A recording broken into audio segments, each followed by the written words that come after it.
conversar hoje sobre linfoma de Hodgkin. Na classificação do linfoma de Hodgkin, existem 5 subtipos de linfoma reconhecidos, que são esclerose nodular, celularidade mista, rico em linfócitos, depressão de linfócitos e predominância linfocítica. Esses 4 primeiros são chamados linfoma Hodgkin clássico. Onde o exame de imagem pode ajudar? O exame de imagem já reconhecido é o PET-CT e bem utilizado em pacientes com linfoma de Hodgkin. Um exame que usa o marcador FDG, que é ávido por áreas onde existe um aumento do metabolismo pelo uso da glicose. Ele aumenta a acurácia do diagnóstico, é capaz de modificar o estadiamento em cerca de 10 a 30% dos casos, influencia diretamente no tempo e no tipo de tratamento, podendo influenciar na decisão de realizar ou não o uso da radioterapia, principalmente em pacientes com volumosas massas mediastinais. Dentre os subtipos, o linfoma de Hodgkin, subtipo esclerose nodular, é a forma mais comum. Ele possui 2 picos de incidência, o primeiro ocorrendo entre 20 e 30 anos e o segundo entre 50 e 60 anos. É igualmente frequente em homens e mulheres. Envolve geralmente os linfonodos das cadeias cervicais inferiores, supraclaviculares e do mediastino. A maioria dos pacientes são adolescentes ou adultos jovens. O prognóstico desse subtipo é excelente. Paciente do sexo feminino, 24 anos, com adenomegalia cervical e sudorese noturna. Realizou PET-CT que mostrou linfonodomegalia em cadeia cervical e mediastinal superior. A tomografia do tórax, junto com o PET, evidenciou múltiplos linfonodos aumentados de volume em cadeia pré-vascular e paratraqueal. E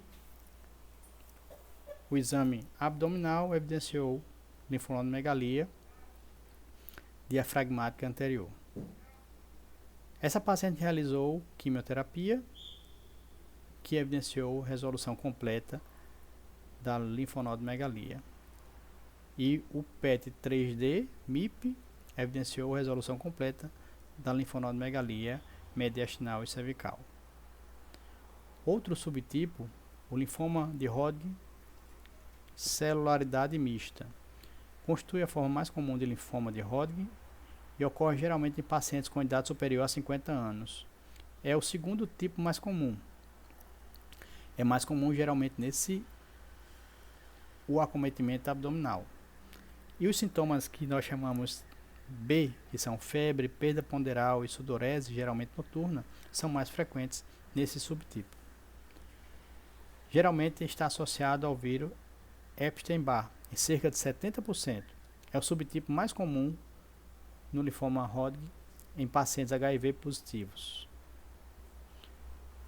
Paciente do sexo masculino, 36 anos, portador de SIDA, evidenciou linfonodomegalia cervical bilateral, no tórax, linfonodomegalia retropeitoral e já mostrava o aumento do metabolismo em estruturas ósseas da coluna vertebral e do externo. No abdômen, confirmava o aumento do metabolismo pela avidez da glicose, com linfonodos aumentados em topografia intra-aórtica caval, retrocaval e para-aórtica à esquerda. Também o aumento do metabolismo em estruturas ósseas da coluna lombar. Então, essas reconstruções mostram muito bem que o exame do PET-CT pode mudar o estadio da doença linfoproliferativa inicial, com detecção de sítios da doença não vistos pela tomografia. Na imagem à esquerda, não há nenhuma área de erosão ou destruição de estruturas ósseas da coluna vertebral. E o PET já demonstra aumento do metabolismo nessas estruturas, identificando que existe cistos extranodais com lesões ósseas na coluna vertebral, que após o tratamento houve a redução do metabolismo e resolução da linfonodomegalia neste paciente. Bem visualizado aqui no PET-CT 3D MIP após 8 ciclos de quimioterapia. Resolução completa das lesões ósseas e linfonodomegalia cervical, torácica e abdominal. Outro subtipo é o rico em linfócitos. Geralmente está presente em uma minoria de pacientes, cerca de 5% dos casos, e é o tipo histológico de melhor prognóstico. Esse é um paciente que mostrou adenomegalia cervical e apresentava ao exame físico dispneia progressiva, pletora facial e edema cérvico-facial.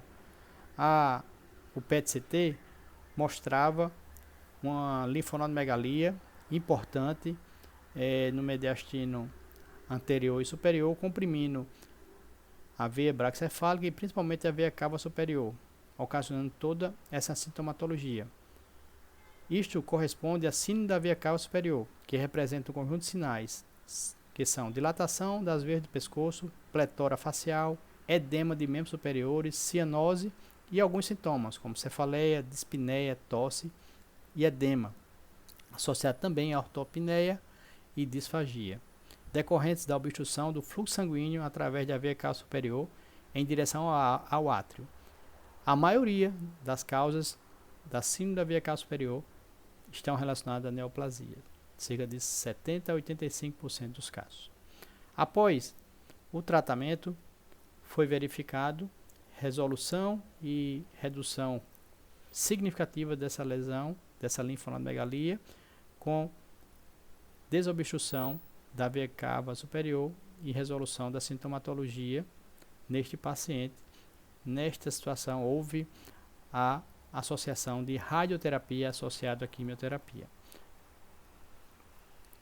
Outro subtipo do linfoma de Hodgkin é o depressão linfocitária. É o menos comum, menor que 5% e de pior prognóstico, por ser mais agressivo. Geralmente é uma doença agressiva, rapidamente fatal, apresentando febre, pancitopenia, linfocitopenia e anormalidades nas provas de função hepática. Muitas vezes esses pacientes não apresentam linfonodomegalia. Predominantemente subdiafragmática, com acometimento hepático, esplênico, retroperitoneal e da medula óssea. É o tipo mais comum em idosos e em pacientes HIV positivos e também está associado ao vírus Epstein-Barr como o celularidade mista. Aqui um paciente do sexo masculino, 63 anos, com esplenomegalia. Nós visualizamos várias lesões hepáticas e esplênicas bilateralmente, bem como linfonodomegalia em topografia interaortocaval no abdômen superior. No PET-CT, à direita, mostra aumento do metabolismo dessas lesões hepáticas e esplênicas, e bem como na linfonodomegalia, confirmando a atividade lesional. Após a quimioterapia, houve resolução completa dessas lesões hepáticas e esplênicas. Então, o linfoma de Hodgkin, bem como os linfomas não Hodgkin, geralmente se manifestam com linfadenopatia, geralmente indolor. Os principais sítios linfonodais do linfoma de Hodgkin localizam principalmente na região cervical e mediastinal. Algumas diferenças entre o linfoma de Hodgkin e o linfoma não Hodgkin. O linfoma de Hodgkin ocorre mais frequentemente em linfonodos cervicais e mediastinais, como já dito. Geralmente disseminam por contiguidade. Os linfonodos mesentéricos e relacionados ao anel de Waldai raramente estão comprometidos. E o comprometimento extranodal, como lesões em fígado, pulmão, baço, não são comuns. Os sintomas de valor prognóstico, os sintomas B, são a febre, sudorese noturna e a perda ponderal. Ocorre em cerca de 35% dos pacientes. A febre geralmente não tem um padrão definido, mas em alguns casos ela pode ter um comportamento sugestivo. Dias com febre alta alternados com dias sem febre. E o prurido também ocorre muito nesses pacientes. E essas sintomatologias estão relacionadas com a liberação de mediadores inflamatórios, como a interleucina 1, interleucina 5 e o fator de necrose tumoral alfa. Quais são os procedimentos recomendados para o estadiamento do linfoma de Hodgkin? A biópsia do material adequado, geralmente a biópsia excisional, só deve ser feita a biópsia por coribiópsia em casos extremos, onde você não tem um linfonodo acessível para fazer a excisão. A biópsia de medula óssea de sítios extranodais suspeitos podem ser realizados. Uma história e exame físico detalhados. Atenção aos sintomas B, febre, perda de peso e atenção àquelas cadeias linfonodais acometidas no exame físico. Avaliar hepatomegalia, esplenomegalia e inspeção do anel de Waldeyer na orofaringe. Exames laboratoriais: deve fazer hemograma, VHS, função hepática, função renal, além de outros, como DHL, para acompanhamento desse seu paciente. Exames de imagem: radiografia de tórax deve ser inicial, para avaliar principalmente se tem massas volumosas mediastinais, e também tomografias, podendo uma avaliação mais completa com tomografia do pescoço, tórax, abdômen e pelve. E o PET-CT ou PET-scan também pode ser utilizado. Geralmente os pacientes mais jovens com subtipos mais favoráveis, eles estão no estágio 1 ou 2 da doença, com ausência geralmente de manifestações sistêmicas. Os pacientes mais avançados apresentam sintomas B, como febre, perda de peso, prurido e anemia, estágios 3 e 4. Esse estadiamento do linfoma de Hodgkin, inicialmente descrito pela Ann Arbor e posteriormente modificado pelo Costa-Wood, que classifica os pacientes no estágio 1, 2, 3 e 4, de acordo com a presença da doença em cadeias linfonodais.